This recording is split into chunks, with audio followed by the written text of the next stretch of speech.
नमस्ते। आज मी बनवणार आहे तांदळाचे पकोडे। ही तांदूळ एक वाटी घेतलेली आहे मी। त्याला 3 तास मी याला भिजवून घेतलेलं आहे।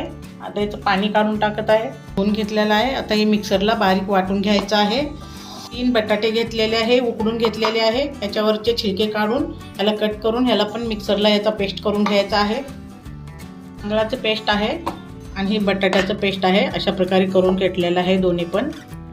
आता या तांदळाच्या पेस्टमध्ये बटाट्याचं पेस्ट मिक्स करून घ्यायचं आहे। दोन्ही पण एकत्र एकजीव करून घ्यायचं आहे।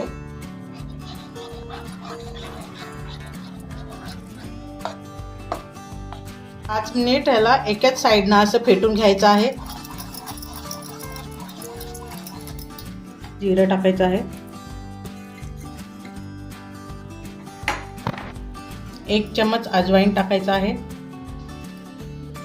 हिरवी मिरची कट केलेली ती टाकून घ्यायचं आहे। कोथिंबीर आहे कट करून घेतलेली आहे ती टाकून घ्यायचं आहे। त्याला मिक्स करून घ्यायचं आहे।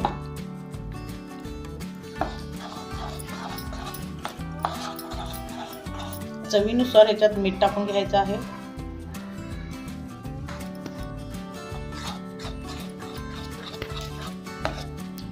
कढईमध्ये तेल गरम करायला ठेवलेलं आहे। तेल आपले गरम झालेलं आहे। त्यामध्ये आपण आता पकोडे सोडून घेऊया। कमी गॅसवरती करायचं आहे।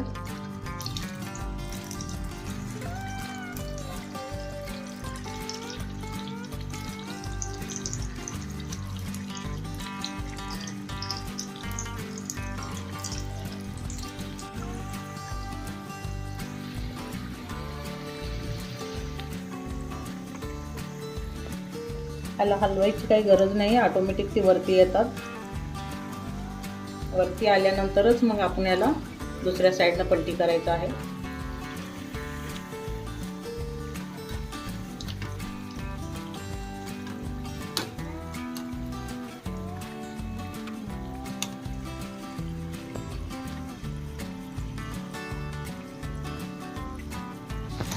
आता काढून घ्यायचं आहे। अशाच प्रकारे आपल्याला सगळेच तळून घ्यायचे आहेत। तर आपले पकोडे बनवून झालेले आहेत। आता चटणीची तयारी करूया। 1 चम्मच तेल टाकायचं आहे।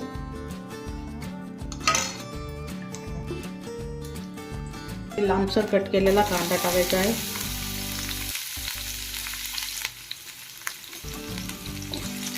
ओले खोबऱ्याचे 3-4 तुकडे आहेत ते टाकून घ्यायचं आहे।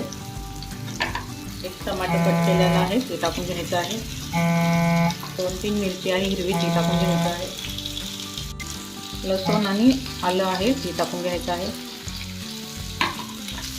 5 मिनिट व्यवस्थित आता ह्याला असं भाजून घ्यायचं आहे।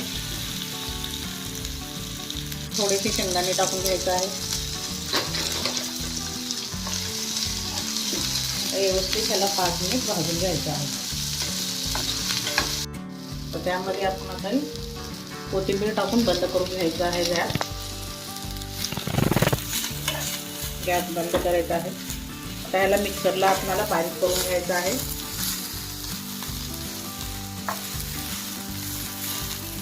अर्धा चम्मच नमक टाकून घ्यायचं आहे। अर्धा चम्मच लाल तिखट टाकून घ्यायचं आहे। आता मिक्सरलाही बारीक करून घ्यायचं आहे। मस्त लागते। एक वेळेस अशा प्रकारे नक्कीच करून पहा। आवडलं असेल तर लाईक करा, शेअर करा, कमेंट करा।